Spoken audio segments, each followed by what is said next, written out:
নমস্কার, কেমন আছেন সবাই? আমি সঞ্চিতা। আজকে আবার খুব সুন্দর একটি রান্না নিয়ে চলে এলাম আপনাদের কাছে, যার নাম আনারস পটলের দিল ভরা। প্রথমে আমি কিছু আনারস কেটে নিয়েছি, অল্প খোসাটা ভালো করে ছাড়িয়ে। আনারসের মধ্যে যে চোখ থাকে, চোখগুলোকে ভালো করে ছাড়িয়ে, আর সামনে একটা শক্ত অংশ থাকে, এই দুটোই মুখে গিয়ে খুব ইরিটেশন হয়, এগুলোকে কেটে ফেলে দিতে হয়। ফেলে দিয়েছি। তারপর এটাতে একটু নুন আর অল্প চিনি মাখিয়ে রেখে দিয়েছি। এই রসটা ফেলে দিলে আনারস খেলে আর মুখ চুলকোয় না। এটাকে আমি এইভাবে কেটে নিয়েছি। এবার নিয়ে নিয়েছি কিছু পটল। পটলগুলো একটু মোটা হলে ভালো হয়। আমি পটলগুলো কিছুটা খুঁড়ে রেখে দিয়েছি, আর কিছুটা দেখানোর জন্য রেখেছি। আমি পটলের এই দিক দিয়ে আর এই দিক দিয়ে এইভাবে কেটে নিয়েছি, এইভাবে এইদিকে আর এইদিকে, এইভাবে বেরিয়ে গেল। এবার এই ভেতরে যে নরম অংশটা, এই নরম অংশটার মধ্যে চাপ দিলে খুব সহজে পটলের দানাটা বেরিয়ে আসবে।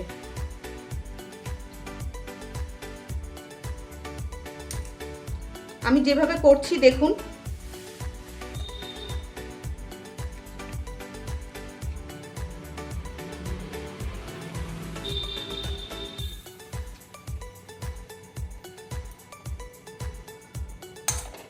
এই দেখুন, পুরো ফাঁকা হয়ে গেল।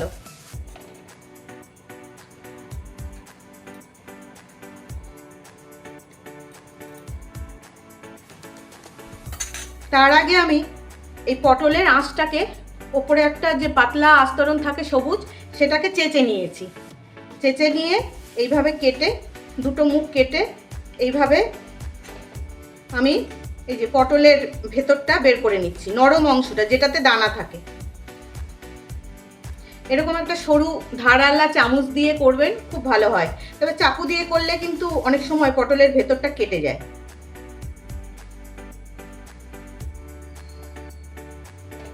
এইভাবে আমি কেটে একটু অল্প একটু ওপর দিয়ে নুন মাখিয়ে নেব। এবার এক গ্যাস জ্বালিয়ে বসিয়ে দেব কড়াই। এবার দিয়ে দেব পরিমাণ মতন তেল।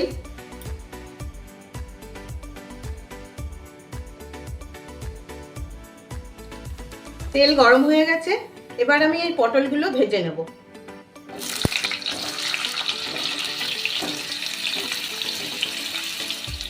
পটলগুলো খুব সুন্দর করে ভাজা হয়ে গেছে। এই দেখুন, ভেতরটা একদম সেদ্ধ হয়ে গেছে। এবার এই পটলগুলো আমি তুলে নেব।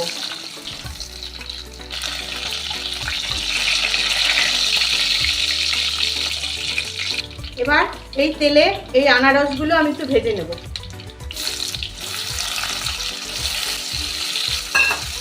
আনারসটা ভাজা হয়ে গেছে খুব ভালো করে, এটাও আমি তুলে নিচ্ছি। এবার একটা চপার মেশিনে, আপনাদের কাছে যদি চপার মেশিন না থাকে তাহলে হাতে বা মিক্সিতে একটু গোটা গোটা রেখে পেস্ট করে নেবেন। আমি এইটার মধ্যে দিয়ে দিলাম দুটো কাঁচা লঙ্কা, পটলের ওই খোসাগুলো আমি দিয়ে দিলাম। এবার দেবো অল্প ধনে পাতা, আর এই আনারস থেকে আমি 6 পিস মতন আনারস এতে দিলাম। এই মশলাটা আমি একটু চপ করে নেব। আবার একটা বাটি নিয়ে নিলাম, এর মধ্যে দিয়ে দিলাম কিছুটা ছানা। এখানে 150 গ্রাম মতন ছানা আছে। আমি এটা মিষ্টির দোকান থেকে কিনে এনেছি। আপনারা চাইলে দুধ দিয়েও এই ছানাটা তৈরি করে নিতে পারেন। এবার দিয়ে দেবো এটা মশলাটা, আনারস, ধনেপাতা আর লঙ্কা। এবার দিয়ে দিলাম পরিমাণ মতো নুন, অল্প জিরের গুঁড়ো, স্বাদ মতো চিনি ও 2 চামচ বেসন। এই বেসনটা দিলে আমি যখন গ্রেভির মধ্যে পটলটা দেব, এটা টাইট হয়ে পটলের মধ্যেই থেকে যাবে। এবার এই মশলাটাকে আমি ভালো করে মেখে নেব। আমি এই মশলাটার মধ্যে অল্প একটু কিশমিশ দিলাম, কিশমিশটা মুখে পড়লে ভালো লাগে। সুন্দর করে মেখে নিয়েছি। এবার এই পটলগুলোর মধ্যে আমি এটা বেশ করে ভরে দেব, ঠেসে ঠেসে ভরে দেবো।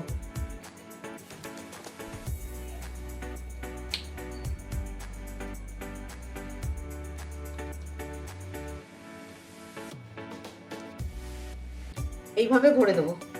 সব পটলগুলো আমি ভরে নিয়েছি। এবার গ্রেভি তৈরি করব। আবার আমি বসিয়ে দিলাম কড়াই।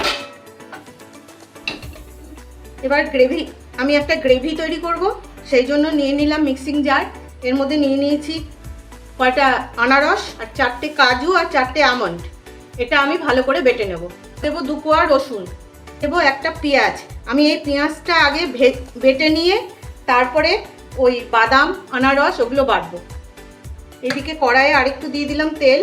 এই তেলে গরম মশলা, দারচিনি, এলাচ, লবঙ্গ এগুলো ফোড়ন দিয়েছি, আর জিরে আর তেজপাতা দিয়ে একটা পেঁয়াজ একটু আধা বাটা করে দিয়ে দিয়েছি।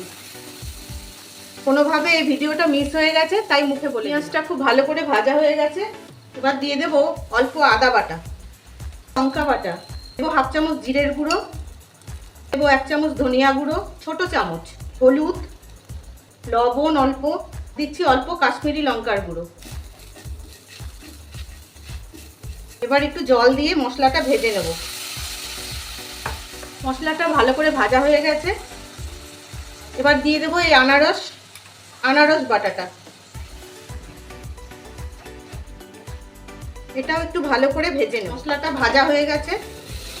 এবার দিয়ে দেবো এই চামচের 3 চামচ টক দই, একটু ফেটিয়ে নিয়েছি। এটা গ্যাস বাড়িয়ে দই দিলে একদম ছানা কেটে যাবে। দইটাও একটু কষিয়ে নেব। দইটা ভালো করে কষে গেছে। এবার দিয়ে দেবো এই বাদাম বাটাটা।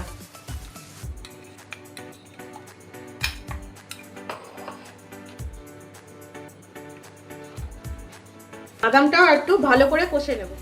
মশলা খুব ভালো করে কষে গেছে। এবার আমি দিয়ে দেব নারকেলের দুধ। আমি 3-4 চামচ নারকেল কোড়া ভালো করে মিক্সিতে বেটে আমি ব্লেন্ড করে নিয়েছি, নিয়ে ছেঁকে দুধটা বের করে নিলাম। এবার মশলাটা আর একটু ফুটতে দেব। মশলাটা খুব ভালো করে ফুটে গেছে। এবার আমি এই পটলগুলো আস্তে আস্তে বসিয়ে দেব। সব পটল বসিয়ে দিয়েছি। এবার ঢাকা দিয়ে 2-3 মিনিট রান্না করে নেব। আর আমার এই যে নারকেলে দুধ বের করলাম, নারকেল কোড়াটা, এই দানা, পটলের দানা আর একটু ছানা বেঁচে গেছে, এগুলো কিন্তু ফেলবো না বন্ধুরা। এগুলো দিয়ে ডালের মুখে বড়া খুব ভালো হয়, বা বাটা হিসাবেও যদি নেড়ে নেওয়া যায় কড়াইয়ে খুব ভালো হয়। গ্রেভি মোটামুটি শুকিয়ে গেছে। ছানাগুলোও সব এই দেখুন শক্ত হয়ে গেছে। শক্ত তো না, মানে আটকে আছে, সেদ্ধ হয়ে গেছে। এবার দিয়ে দেবো কিছু টুকরো করে রাখা আনারস। এত সুন্দর গন্ধ বেরোচ্ছে না বন্ধুরা, দারুণ। করে খাবেন, খুব ভালো লাগে। আর দেব চেরা কাঁচা লঙ্কা। এই আনারসগুলো দিয়ে ভাত মেখে এই পটল কামড়ে খেতে খুব ভালো লাগে। দেব অল্প ধনেপাতা।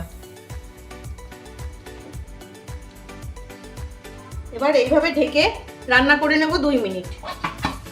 তৈরি হয়ে গেল আনারস পটলের বিল ভরা। কেমন লাগলো জানাবেন। ভালো লাগলে কিন্তু অবশ্যই জানাবেন। আমার পাশে সবসময় থাকবেন। তবে আজকের মতন আসি। ভালো থাকবেন সবাই।